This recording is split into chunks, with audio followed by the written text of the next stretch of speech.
Michael Turner never planned to start over at 48. But the day his divorce papers arrived, so did something else. A letter from the estate of the elderly neighbor who had passed away months earlier. In her will, she left him a single request: "Take care of my garden, the way you once took care of your marriage." Michael hadn't set foot in that garden since he was a child. Now it was nothing but tangled weeds, cracked soil, and broken memories. A reflection of everything he had become after years of silence, regret, and the slow collapse of a love he didn't know how to save. What he didn't expect was that the garden would start talking back, not with words, but with echoes. Memories of his neighbor, fragments of his former self, and the painful truths he had buried beneath years of pretending he was fine. As Michael begins clearing the land, he is forced to confront the ruins inside him, the mistakes he made, the love he lost, and the part of his soul he abandoned long before the divorce. But in the quiet mornings, in the dirt under his nails, in the slow return of green life, something begins to shift. Because sometimes a garden doesn't just grow flowers, it grows forgiveness. It grows courage. It grows a man back to himself. This is the story of how Michael Turner, a man who thought his life was over, learned to begin again in the very garden she left behind. Chapter 1: The Letter That Changed Everything. Michael Turner stood alone in the kitchen, staring at the envelope on the table as if it were something alive. It was thin, too thin to be dangerous. Yet somehow, it still felt sharp, like a paper cut waiting to happen. The morning light filtered through the blinds, slicing the room into quiet strips of gold. It should have been peaceful, but nothing felt peaceful anymore. He reached for the envelope with a hand that wasn't entirely steady. The return address read, Law Office of Harper and Dune. A divorce attorney. His divorce attorney. He didn't need to open it to know what was inside. He could already feel the finality of it pressing against his skin. The last signature, the last confirmation, the last ending. He exhaled slowly, the sound long and shaky. For a moment, he just stood there, quiet, heavy, suspended in a life that no longer felt like it belonged to him. Finally, he slid a finger beneath the flap and tore it open. One page. Black ink.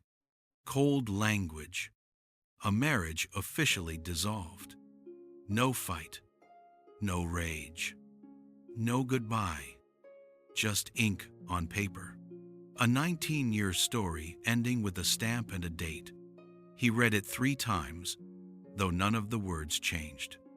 And when he finally set the page down, he felt something inside him loosen. Not freedom, not relief, but the faint, dizzy drop that came after holding on for too long. He closed his eyes. What now? The question was heavy, almost too heavy to hold.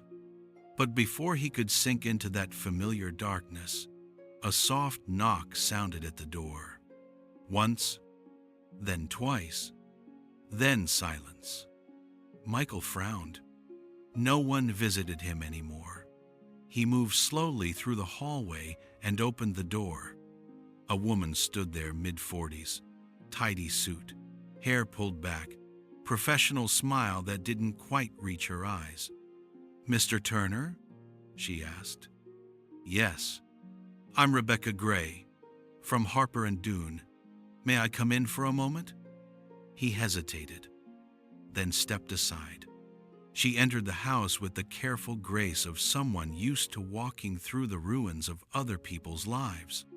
I know this is a difficult day, Rebecca began gently, but I'm here on a second matter, a separate matter. Michael blinked.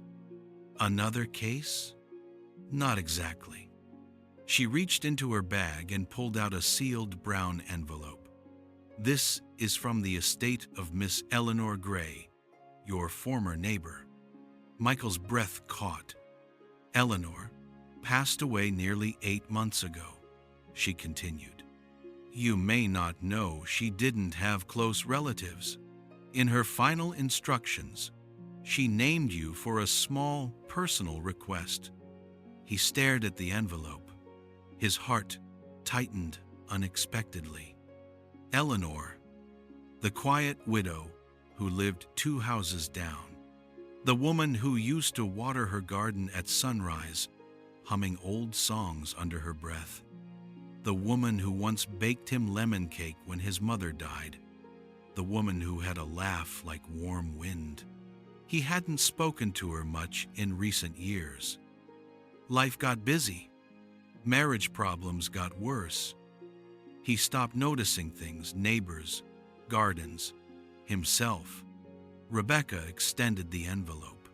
It's nothing financial, just something she wanted you to have. Michael took it slowly. When he opened it, he found a single handwritten letter. The paper smelled faintly of lavender, the way Eleanor always did.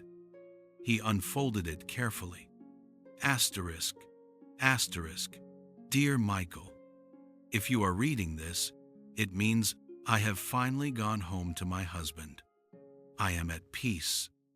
But I leave behind something unfinished, my garden. You used to bring me little seedlings when you were a boy. You had gentle hands then, hands that cared for things. I believe those hands are still there, just buried. Please take care of the garden for me, not for flowers, not for beauty, but for you. The soil remembers everything, Michael. It can teach you how to begin again. With love, Eleanor. Asterisk, asterisk. Michael's chest tightened painfully. He closed the letter, but the words stayed open inside him. Rebecca spoke softly. Legally, you're not obligated. It's simply a personal request she hoped you'd honor. He nodded without looking up. I'll do it. Are you sure? Yes. His voice surprised even himself. Clear, solid, like a man who had decided something without knowing why. She gave him a small, understanding smile. I think it will be good for you. When she left, the house felt different. Not quieter, not heavier, but paused, as if waiting for him to move. He looked around, the empty rooms, the echo of a marriage, the silence he had grown used to. He folded Eleanor's letter again. His divorce papers lay on the table beside him. 2 endings, but only one felt final. He grabbed his keys. A garden, a forgotten one, left behind by a woman who somehow still saw something in him. Michael stepped outside. For the first time in months, he felt the faintest pull towards something. Not hope, not yet, but a direction. He walked toward the fence at the edge of her yard. Tall, weathered, the gate slightly open, as if waiting. He pushed it gently. The hinges groaned. The gate swung wide, and the abandoned garden breathed out. A breath of wild earth, fallen leaves, tangled branches, and memories long buried. Michael stood at the entrance. He felt the weight of everything he'd lost, everything he'd ruined, everything he hadn't faced. Somewhere within the overgrowth, something shifted, not in the plants, not in the wind, but in him. For the first time in a long time, he stepped forward. Chapter 2. The Garden of Ruin. Michael stood at the threshold, the gate creaking behind him. The garden lay before him like a forgotten city. Twisted weeds clawed through cracked stone paths. The remnants of once proud flower beds sagged under the weight of neglect. Dead branches leaned against the fence like broken bones.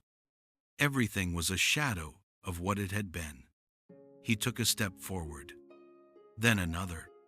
The dirt was soft, damp from a week of rain, but uneven and treacherous.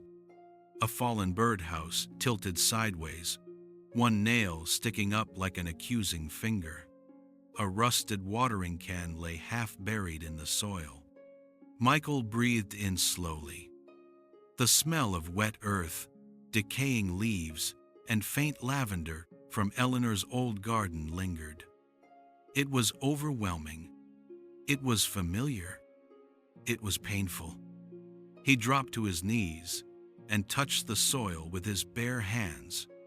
Cold, rough, full of life and death tangled together.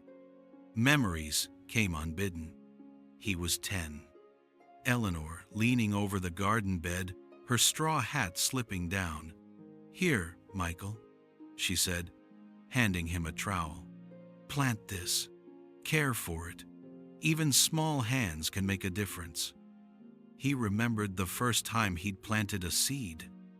The pride, the patience, the thrill of seeing something grow because of his care.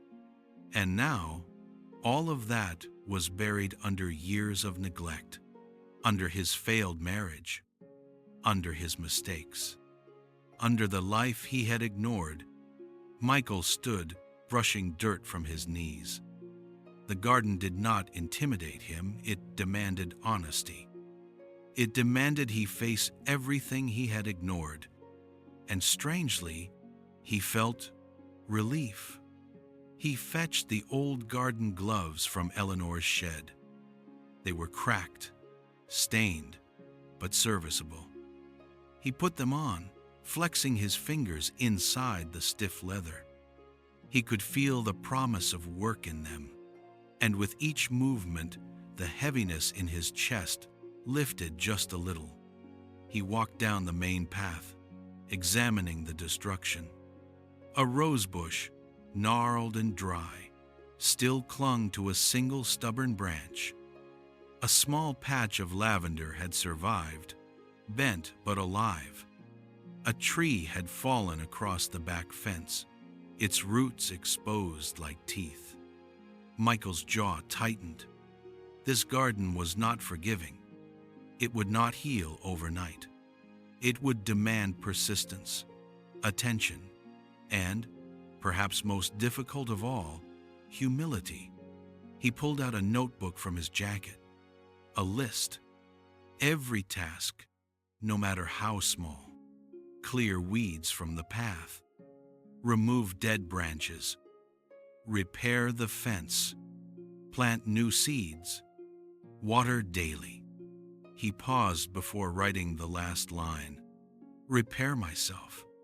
He hesitated. He hadn't written that down before, not even in his private journal. But it belonged on the list. He had to face it.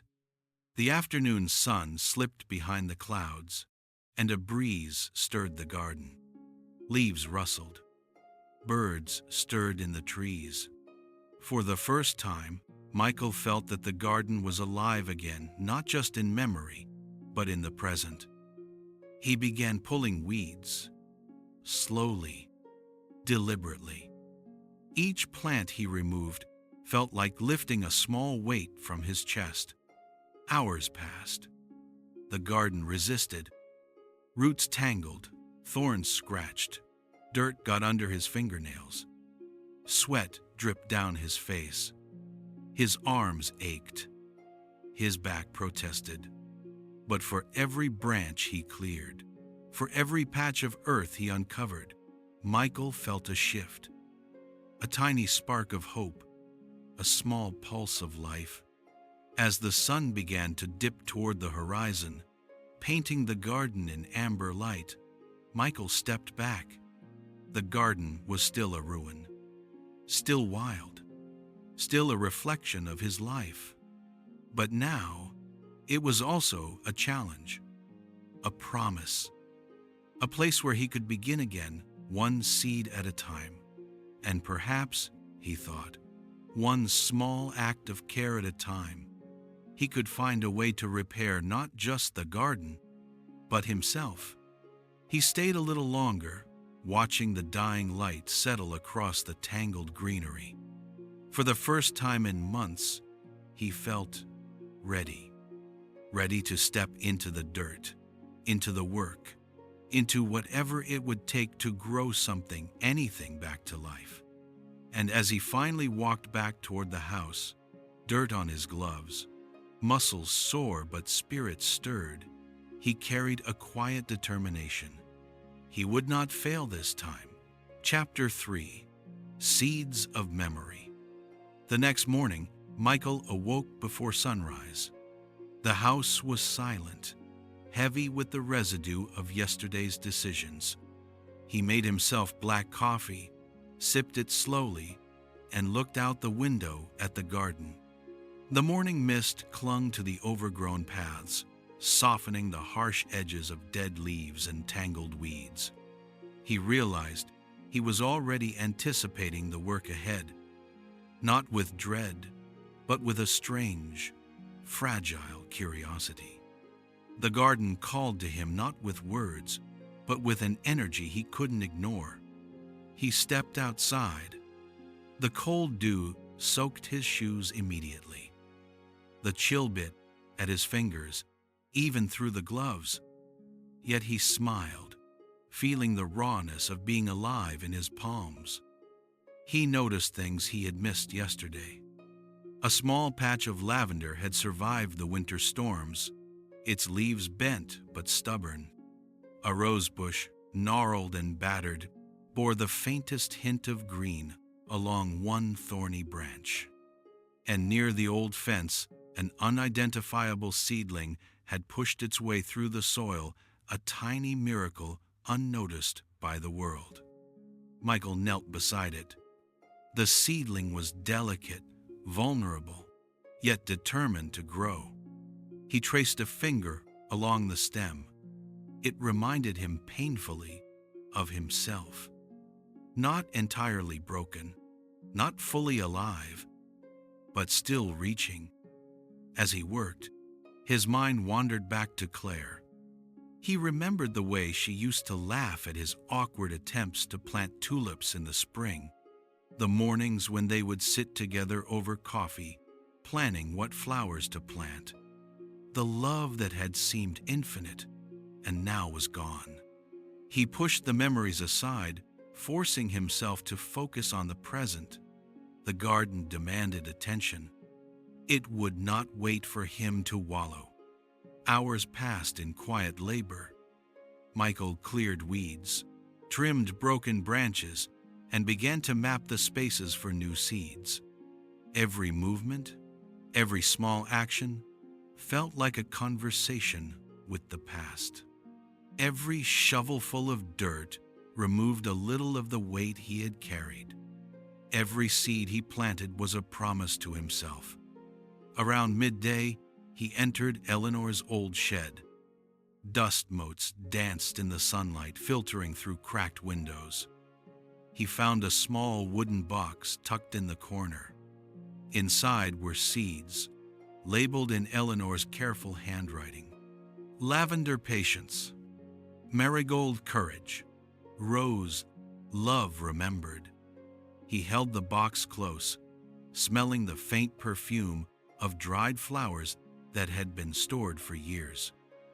A lump formed in his throat. Eleanor had trusted him, and in that trust he felt an unspoken challenge, to care not only for her garden but for the man he had become. Michael worked steadily, planting the seeds with meticulous care. Lavender in neat rows, marigolds in sunny corners, roses in the spaces where old bushes had died. Each seed was a thread connecting him to someone who believed in him, even when he had lost faith in himself. By late afternoon, the garden looked slightly less hostile. The paths were clear, the soil turned and ready. The first signs of life began to push through the earth in quiet defiance of neglect. As he leaned against the handle of his trowel, wiping sweat from his brow, Michael felt a strange warmth in his chest, a mixture of exhaustion and satisfaction, a feeling he had not allowed himself to feel in years, hope.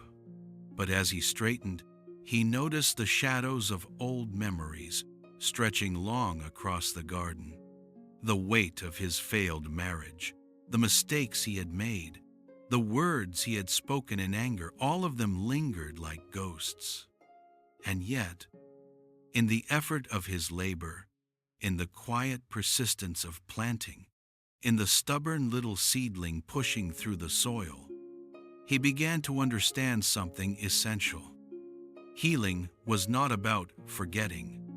It was about continuing. Even when the past refused to release its hold, even when the pain was still sharp, even when it felt impossible. Michael turned to the small patch of lavender, brushing the dirt gently around the roots. "I'll take care of you," he whispered, "and I'll take care of myself too." The wind stirred through the trees, carrying a faint scent of Eleanor's garden and a quiet promise of new beginnings. Michael inhaled deeply. For the first time in months, he did not feel entirely broken. He felt ready. And with that readiness, he continued, one careful, deliberate action at a time, to bring the garden and himself back to life. Chapter 4. The First Signs of Life. Morning came soft and gray. The sky was heavy with clouds, the kind that promised rain and renewal. Michael pulled on his gloves and stepped into the garden.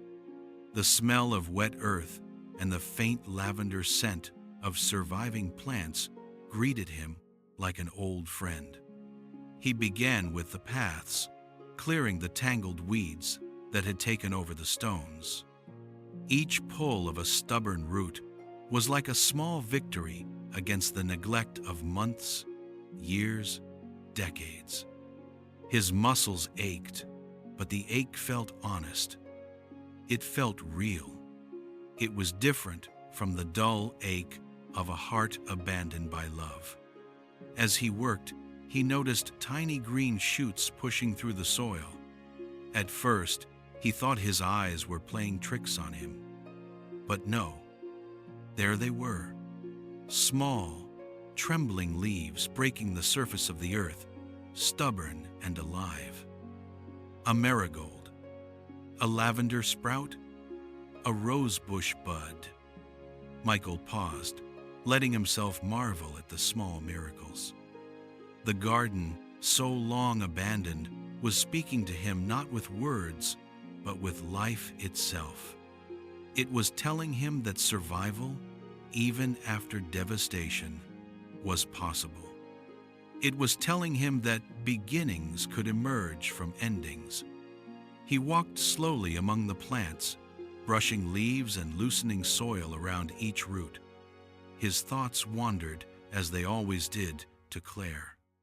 The arguments that had spiraled, the words they had thrown like knives, the silences that had grown between them.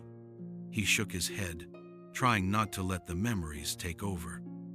The garden was here to heal him, not punish him, and he was determined to listen. Rain began to fall in light, steady drops. The garden drank eagerly, and Michael felt the rain soaking through his jacket, cooling the sweat on his back.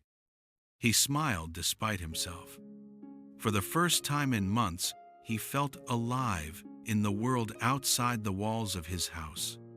By afternoon, he was kneeling beside a patch of lavender. He traced the new shoots with careful fingers, imagining them growing taller, stronger, fragrant. A memory surfaced Eleanor's hands guiding his when he was a boy, showing him how to press soil gently around seedlings, how to water without flooding. Her voice seemed to whisper through the garden. "Patience, Michael. Let life take its time." He closed his eyes, breathing in the scent of earth and growth. And for a brief, shimmering moment, he felt the weight of the past lift slightly. The next few days passed in a rhythm. Michael woke early, worked steadily in the garden, and returned home only when darkness made the paths unsafe. He began keeping a small journal. Every plant he nurtured, every sprout that emerged, every moment of clarity he found within himself, he recorded. Through this careful attention, he began to notice more than just the plants. He noticed the small sounds of the garden, the buzz of bees among surviving flowers, the rustle of leaves in the wind, the soft call of birds returning to the branches Eleanor had once tended. And slowly, imperceptibly at first, Michael began to notice something within himself. A shift in thought, a softening of pain, a whisper of forgiveness. It was not complete healing, not yet, but the first signs of life both in the garden and in Michael were undeniable.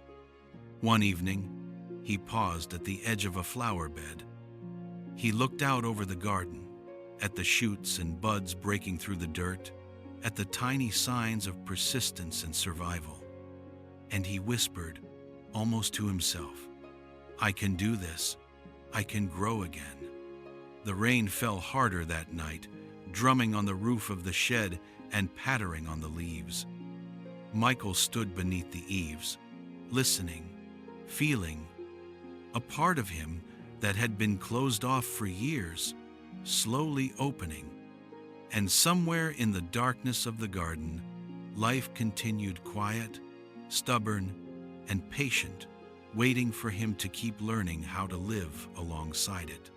For the first time in a long time, he allowed himself a small hope. Maybe, just maybe, he could survive this too. Chapter 5, Growth and Reckoning. Days had passed since Michael first stepped into the garden.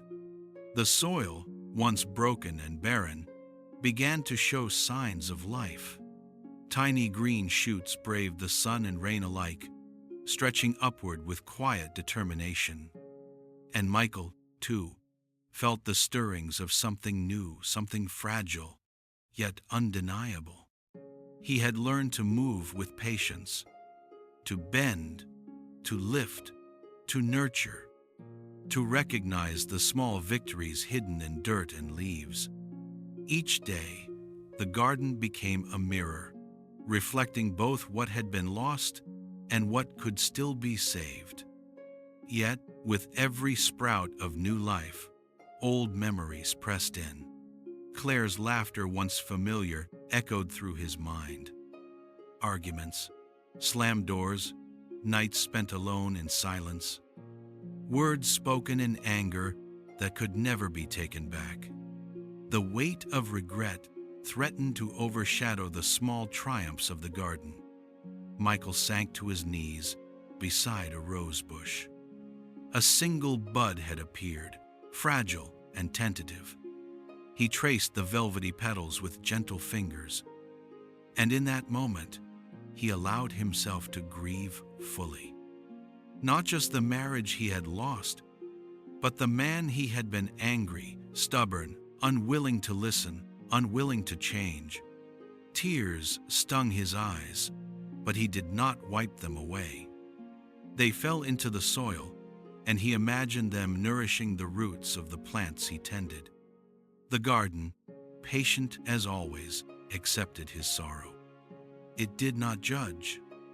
It did not rush him. It simply continued to grow, quietly insisting that life moved forward, whether he was ready or not. Over the next weeks, Michael's labor became ritual. He rose before dawn, coffee in hand, gloves on, journal in pocket.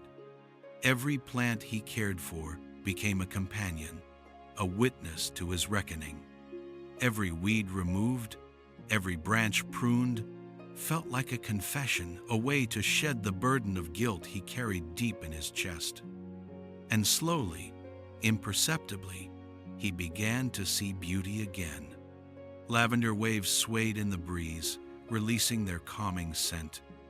Marigolds burst into golden brilliance, stubborn and radiant. Roses unfurled, delicate and strong, their colors vivid against the muted greens of new growth.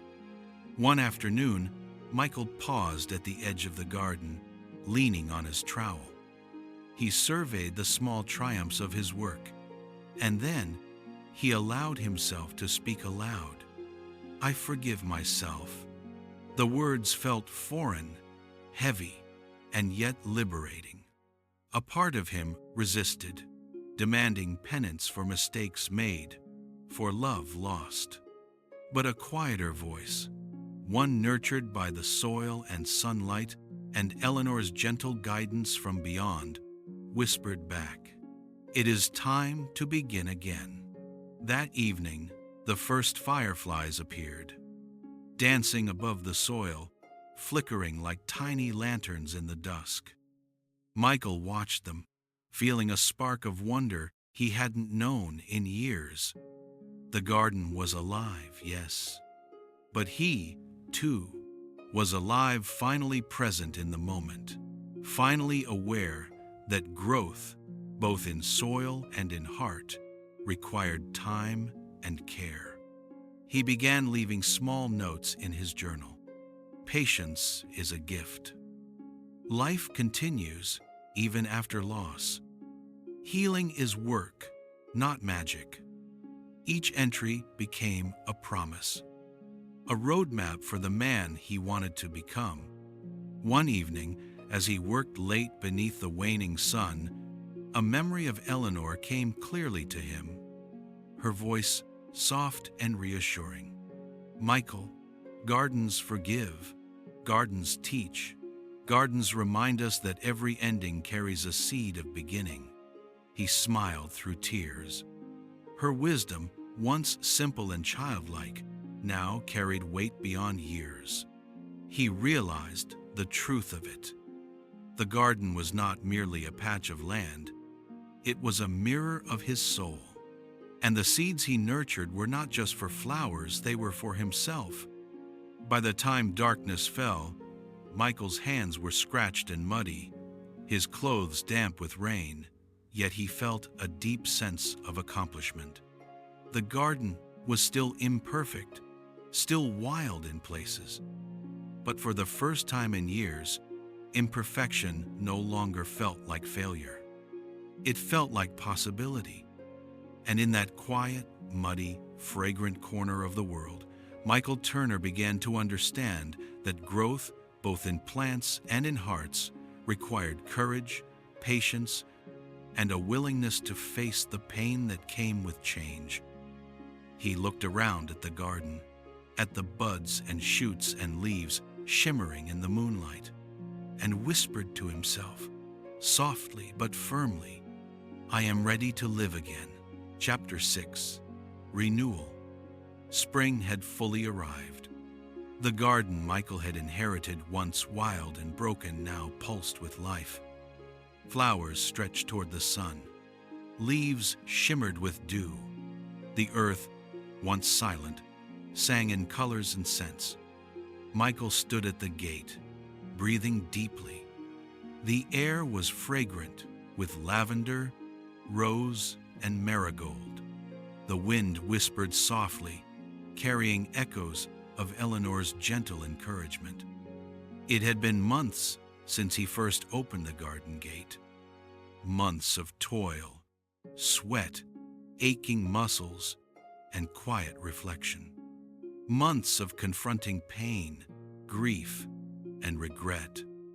Months of slowly, painstakingly nurturing both plants and his own fractured heart.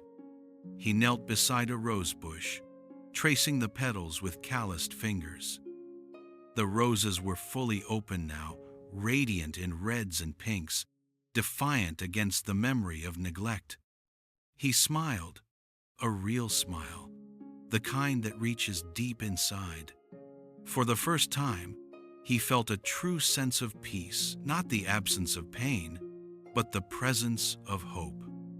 Michael wandered through the paths he had cleared. Every corner, every flower bed, every patch of newly tilled soil held a memory. Some bitter, some sweet, all part of the journey that had brought him here. He paused at the small patch of lavender, now blooming tall and fragrant. He remembered Eleanor's words, "Patience, Michael. Let life take its time." He realized now that she had been speaking not only to him, but through him to every wound he had carried. The garden had been his teacher, and in its quiet lessons, he had learned to forgive himself. The sun dipped low, casting golden light over the vibrant garden. Michael rested against the old fence, watching the fireflies begin their nightly dance. The garden shimmered, alive and unbroken. And so was he. He thought of Claire for a moment, not with anger, not with longing, but with clarity. The love they had shared had been real. The pain of losing it had been real. But he had survived. He had grown. He had begun again.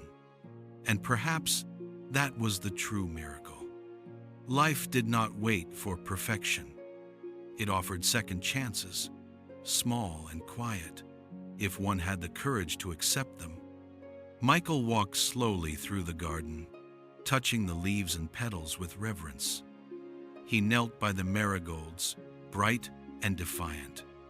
He knelt by the tiny sprout that had first caught his eye, now a strong, healthy plant. Every inch of soil he had touched carried the weight of his journey. Every leaf, every bloom, was a testament to endurance and hope. He straightened and gazed at the horizon. The house, the garden, his life, they were no longer broken, just in progress. He understood now that healing was not a destination. It was a process, a choice, a daily act of courage. Michael inhaled deeply, the fragrance of the garden filling him with warmth and quiet joy. He smiled again, softly, and whispered to himself, "I am ready. I am alive. I will continue to grow." And as the sun finally set behind the trees, casting the garden in shades of gold and shadow, Michael Turner stood in the heart of it whole, renewed and alive. The garden she left behind was no longer just hers. It was his. And in tending it, he had found a way to tend himself. Life, he realized, was like a garden. It demanded patience, care, and love. It offered pain, but also miracles. And sometimes, the smallest seed, nurtured with intention, could bloom into a lifetime of renewal. Michael stepped back from the rose bushes and looked around one last time that evening. The garden was alive. He was alive. And the future was waiting for him to grow.